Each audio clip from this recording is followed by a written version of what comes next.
Dean Wright is a Democrat. He's a former CIA officer, and he joins us tonight. So I wonder, Bryan, why it's so hard to come to a consensus, a real consensus, that something needs to be done, and no more fake solutions. The wall, the length of the Mexican border, I don't know. But I know that nothing we've tried has been serious. It's a joke. It's a joke that both parties are in on. Why can't we just decide we're going to take this seriously? Because I think fundamentally each side has reasons not to take it seriously, right? So we have 1,000, right? We have 1,000 to 3,000 people who cross the southern border every single day.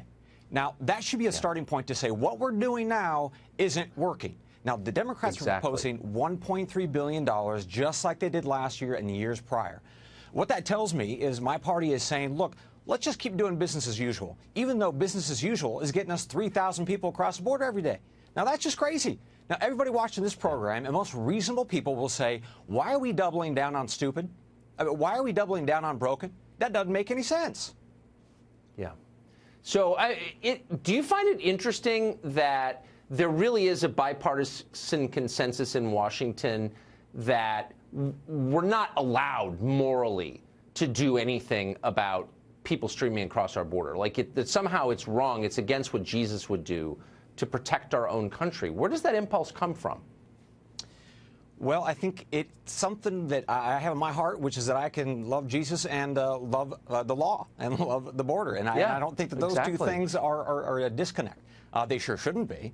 Right. So why are people using those kinds of talking points? Look, it's about inflaming passions so that we don't focus on facts. Right. Because if we talk about America is Nazi Germany and we talk about that Trump is Hitler, then we don't really focus on the fundamentals, which is we got a lot of people coming across the border, most of whom do not speak English, most of whom do not have a high school education, who will be a net drain on the economy. That is a tough series of facts for anybody to have to deal with and to acknowledge and to be honest about. That's especially true for the Democratic Party, which, let's be very, very clear here, in the past 5 years, we've gone from being pretty normal about most border solutions to being absolutely crazy, where we have people in our party who openly advocate for open borders.